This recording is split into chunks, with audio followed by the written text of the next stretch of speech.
to the Behind the Drapes podcast. I'm your host, Expo Rich, and we are recording here on the IAEE EXPO EXPO show floor. I'm honored with my guest today, Rick McConnell of Trifecta Events, and your founder. I am. So we are a format that we like to learn more about the people who are actually doing the thing, because we spend most of our careers as the people that are promoting a brand or a company or somebody else. And over time, I wanted to learn more about the people. I wanted people to hear about the stories, because like you and I know each other a long time. Sure. And we'll have conversations, but people don't know about the things that we've gone through in our careers and the evolution of that. So that's why I like to have this podcast, to share all of that with the world. So sounds great. I appreciate you being here today. And I would love to know, what was your origin story? Every superhero has an origin story. How did you find your way into the industry? Because we know we didn't go to school for this. So I found my way after college. I went to work for Xerox. Oh, okay. And it's a great first job out of school. Mm-hmm. And they had an amazing sales training program. And as I stayed there, they wanted me to end up teaching in sales training. And I found that the sales and the commission and the earnings potential wasn't the same, and I just wanted to go kind of into a different path. So I was kind of examining some of my alternatives, and my first sales manager at Xerox went to the Dallas Market Center. Okay. And she recruited me. She said, "Rick, there's a perfect job for you over here. It's on the apparel side of the Dallas Apparel Mart." And we put on markets, we put on trade shows, and even a show for the Western wear market, which was fascinating, right? That was my first taste of the cowboy boots and all that. So that was sort of the initial step into the trade show side of things, even though they called them markets, and they were more seasonal, because apparel is sold on a seasonal basis with fall, spring release lines and that kind of thing. Mm-hmm. And from there, I was recruited to Chicago, and I ended up running the sales and marketing at Magic, which is men's apparel in California. Yeah. And from there jumped into, in 2001, this is over a long period, Rich. I didn't jump around a lot. So in 2001, I joined Hanley Wood, stayed there all the way to 14. Okay. Moved up until to the president position, and Informa acquired us. And we just went from, you ready for this? We went from 61 million in sales to 425 million in sales, and that was under the group that I was responsible for. That's incredible. Great time, great experience. 2020 changed things for all of us. I mean, the event business got turned upside down, and pretty much there was a huge changing of the guard at Informa, and that was the time where I could go to another company like Informa, or I've been in the event business for a long time. I think I want to go out and do something on my own. Yeah. Had a lot of connections in the private equity end of things, mm-hmm. and put together a business plan and got some significant financial backing to go out and acquire shows. Excellent. And that was in it was in the height of COVID. So who launches an event business in the height of COVID? And in retrospect, it wasn't a bad idea, but at the time it was risky. Yeah, absolutely. It's like, we don't know where this thing is going to go, but you're all in. Absolutely. And from there we have 4 active businesses, and we're going to landing a 5th actually today, which I can't say until we sign it. Okay. And we're really building a really super great team, and a lot of folks that I have crossed paths with in the industry over the years are joining our team. They want to join something new, and the way we're structuring things is many of the employees can get a piece of the action. They can be part owners, and that's very appealing too. Mm-hmm. So we really are building something special at Trifecta. That's amazing. And throughout your career, as you've elevated through ranks, when was it that you started to take leadership positions?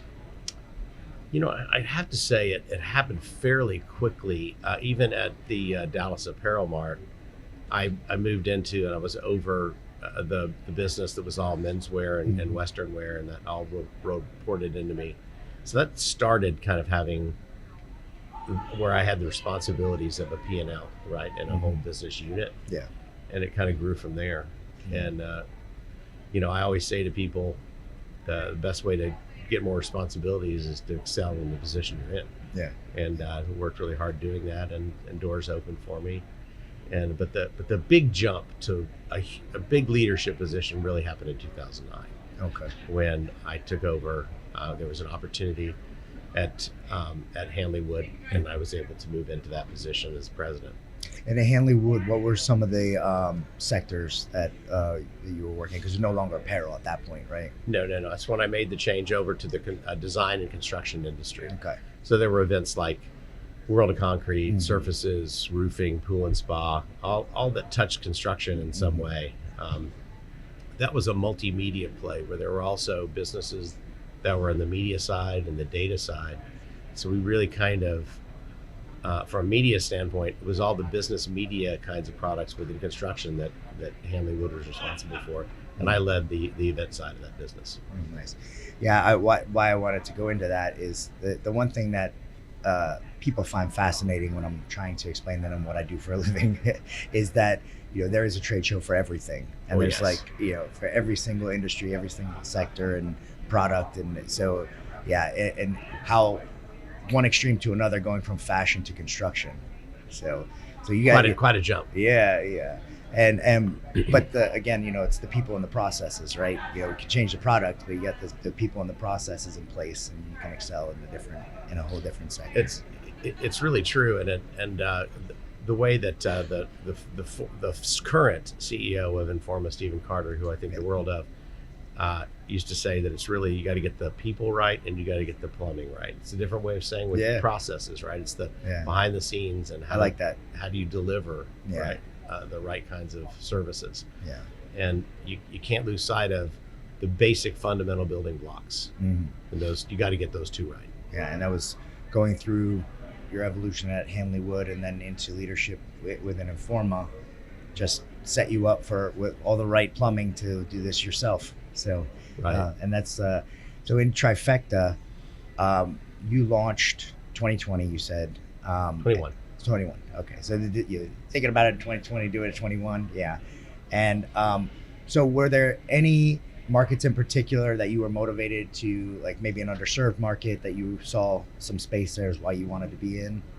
Well, yeah, there really was. I think that businesses that are, nothing is recession proof, but there are core businesses in the U.S. that don't follow hot and cold trends. I wanted to stay away from that. So businesses that touch infrastructure, construction, financial, transportation, those businesses are core to the U.S. economy. Yeah, and those are the businesses that are the acquisitions that we have made fall in those categories.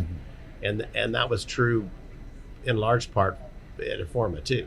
And those businesses touch those kind of categories as well. So I think that is part of the magic on why we're growing so well, is we really find and look for good properties in really solid industries, and we always make sure that we're getting the lead event in the market or market segment that it serves.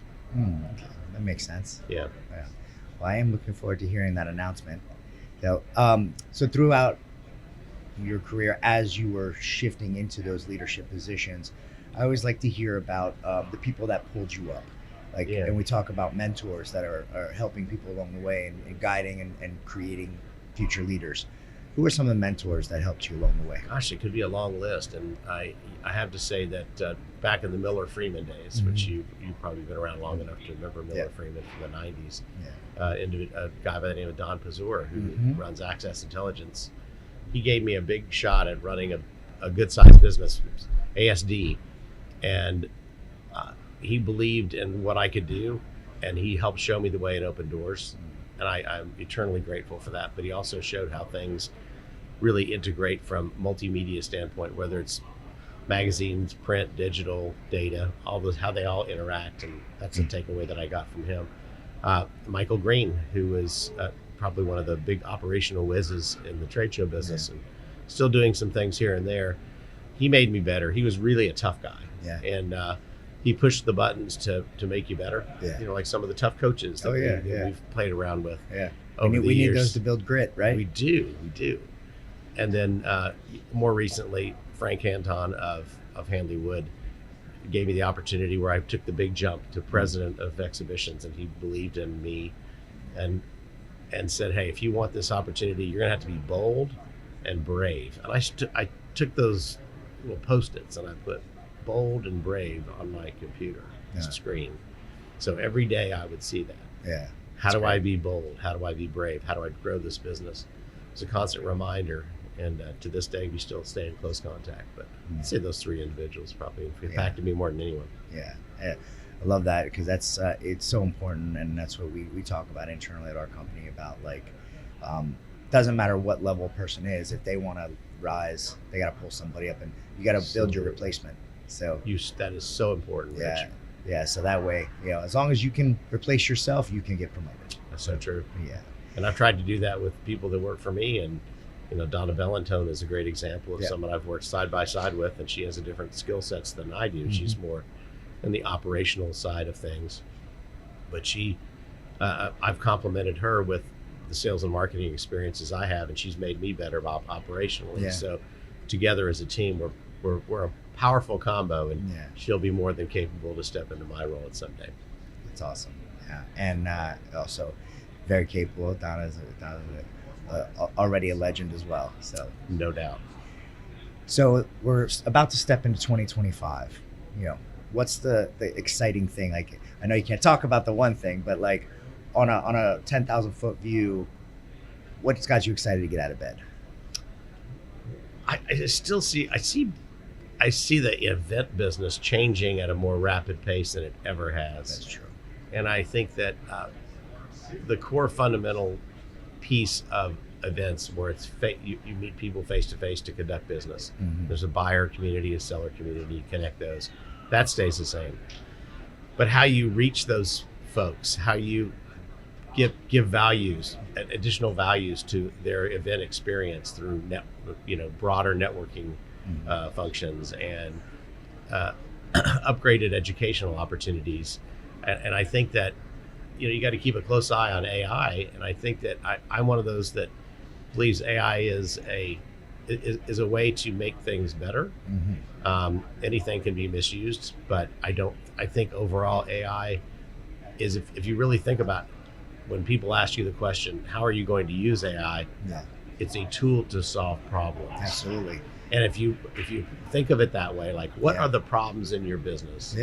And then plug AI in there to help solve it, you're going to have a good experience with AI. Yeah. And like us, for instance, because we do a lot of custom design and build. And one of the things, as we were growing and scaling these past 2 years, we just couldn't keep up with the volume of like the customers. So it's a good problem.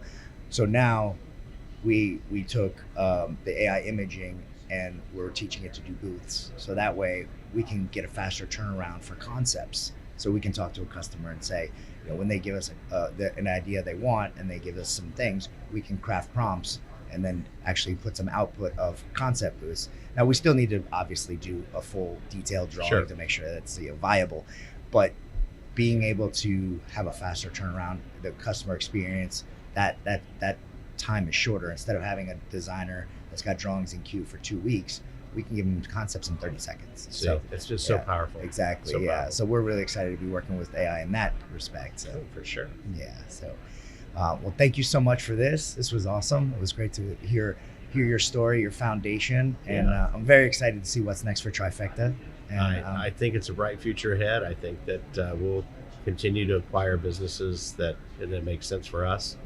We're not slowing down, and we have good financial backing, and I think the future is really bright ahead. Excellent. Thank you, Rick. Thanks, Rich.